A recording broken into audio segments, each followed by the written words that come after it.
এক গাছে আমি 5 জাত করলাম 5 রকমের আম। এভাবে আপনাদের বাসা বাড়িতে এরকম 5 জাতের আম 5 রকম গ্রাফটিং করে নিতে পারবেন ছাদে অথবা মাটিতে। আর এটা কিন্তু শেষ সময়, এই 1 মাস আছেই কলমের, আপনারা এরকম গ্রাফটিং করে নিতে পারবেন। তারপরে শীত আইয়া গেলে আপনারা মালটা কমলা গ্রাফটিং করতে পারবেন। আর এই ধরনের ভিডিও পেতে আমার চ্যানেলটা সাবস্ক্রাইব করুন, ফেসবুক পেজটা ফলো করুন, লাইক কমেন্ট শেয়ার। আম গাছে সাইড কলম, এটা হইল কি এই জাতটা হইল কি বাড়ি 9 জাত। আর আপনার এটা হইল কি ব্যানানা ম্যাঙ্গো আমের মতোই কিন্তু কাঁচা মিঠা। আর আমি কিভাবে গ্রাফটিং করি আপনারা সম্পূর্ণ ভিডিও দেখেন, এবং চাইলে আপনারা বাসা বাড়িতেও এভাবে গ্রাফটিং করে নিতে পারেন। এমনকি এই যে নিচের পাতা আমি রেখে দিয়েছি যাতে সায়নে খানিটা সংগ্রহ করতে পারে। আর এভাবে আপনারাও গাছে খানি সংগ্রহ করতে পারে। এভাবে আপনারা নিচে পাতাগুলো রাখবেন। এবং এই দেখেন একটানে আমি বেশি কাটলাম, এক সাইডে একটু কম কাটলাম, এটাকে কিন্তু সাইড গ্রাফটিং বলে। এভাবে আপনারা সাইড গ্রাফটিং করার পরে দেখেন আমার সায়ন কাটা শেষ। যে কোনো এক সাইড মিলিয়ে দিবেন, আপনারা যে কোনো এক সাইড মিলিয়ে দিবেন দেখেন আপনারা। আর এবং 01 পলিথিন দিয়ে টাইট করে বেঁধে দিবেন। যত টাইট করে বাঁধবেন তত আপনাদের কলম হওয়ার সম্ভাবনা তত বেশি থাকবে। আর এভাবে আপনারা সম্পূর্ণ গ্রাফটিং করেন, দেখবেন সফল হবেন। আর এই ধরনের ভিডিও পেতে আমার চ্যানেলটা সাবস্ক্রাইব করুন, ফেসবুক পেজটা ফলো করুন, লাইক কমেন্ট শেয়ার করুন, আমার সাথে থাকুন। আম গাছে কলম কিভাবে করবেন, আর এই সায়নটা কিন্তু 12 মাসি, এটা কিন্তু 12 মাসি একটা জাত। আর আপনি দেখেন এই যে 3 ভাগের 1 ভাগ আমি কেটে নিলাম। আমি যেভাবে দেখাই এভাবে যদি আপনারা করেন আপনাদের বাসা বাড়িতে ইজিভাবে সহজে হয়ে যাবে। আর এখন অতি দ্রুত হয়ে যায়, 7 দিন 8 দিনের ভিতরে। এভাবে দেখেন 2 সাইড আমি কেটে সুন্দর করে দেখুন যতক্ষণ আমি ফেরে নিয়েছি ঠিক ততক্ষণ কিন্তু সায়নটাও আমি ফেরে নিলাম। এবং ঠিক যে কোনো এক সাইড, এই দেখেন আমার রুকস্টক বড় ছোটো হোক সেটা কিন্তু ফ্যাক্টর না, যে কোনো এক সাইড মিলিয়ে দিয়ে 01 পলিথিন দিয়ে যত টাইট করে বাঁধবেন তত আপনাদের কলম হওয়ার সম্ভাবনা তত বেশি থাকবে।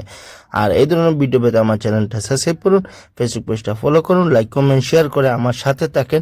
এরকম সবসময় সফল ভিডিওগুলো পাবেন। আম গাছের সাইড কলম, এটা কিন্তু যে গ্রাফটিংটা করব আমি সেটা কিন্তু ব্ল্যাক স্টোন। এটার পাতাও কালো, ডালও কালো, আমও কালো, পাতাও কালো এবং সম্পূর্ণ কালো, মানে এটা ব্ল্যাক স্টোন।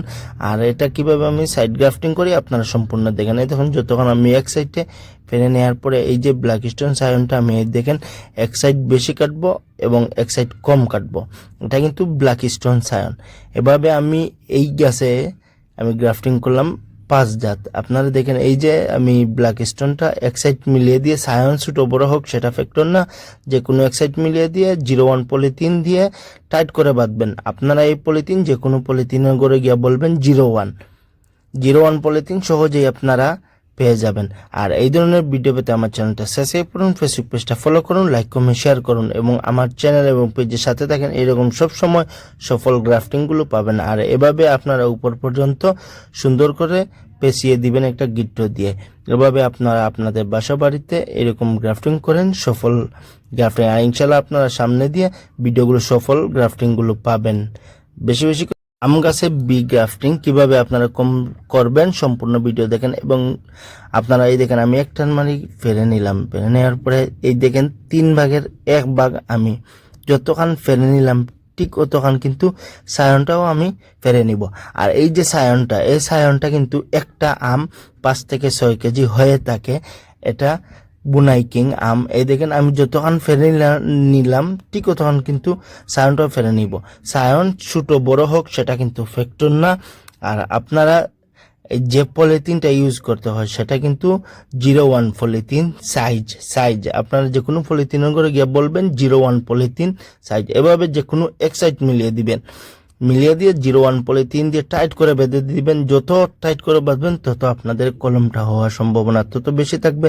এভাবে আপনারা ছাদে অথবা মাটিতে আপনাদের আম গাছে এভাবে গ্রাফটিং করে নিতে পারেন সহজেই জাত পরিবর্তন। আর এই ধরনের ভিডিও পেতে আমার চ্যানেল সাবস্ক্রাইব করুন, ফেসবুক পেজটা ফলো করুন, লাইক কমেন্ট শেয়ার করুন বেশি বেশি করে এবং আমার চ্যানেল এবং পেজের সাথে থাকেন। আম গাছের সাইড কলম আমি কিভাবে করলাম আপনারা দেখেন। আমি এই দেখেন এক সাইড ফেরে নিলাম ঠিক তখন কিন্তু সায়নটাও আপনারা এভাবে ফেরবেন, একদিক দিয়ে বেশি একদিক দিয়ে কম। আর এই যে জাতটা, এই জাতটা আমি করলাম পালমার বা সূর্য ডিম বা মেয়াজাকি বলে। এই আমটা আমি এই দেখুন যতক্ষণ সায়নটা ফেলে নিয়েছি ঠিক ততক্ষণ আমি রুক স্টকটাও ফেলে নিলাম এবং 01 এবং যে কোনো এক সাইড মিলিয়ে দিলাম। এই দেখেন যে কোনো এক সাইড মিলিয়ে দিলাম, সায়ন ছোটো বড়ো হোক সেটা ফ্যাক্টর না, যে কোনো এক সাইড মিলিয়ে দিয়ে 01 পলিথিন দিয়ে ভালোভাবে টাইট করে বেঁধে দিবেন এবং দেখবেন আপনাদের কলম তত বেশি হওয়ার সম্ভাবনা বেশি থাকবে। আর এভাবে শিক্ষণীয় ভিডিও পেতে আমার চ্যানেলটা সাবস্ক্রাইব করুন, ফেসবুক পেজটা ফলো করুন, লাইক কমেন্ট শেয়ার করুন, আমার সাথে থাকেন।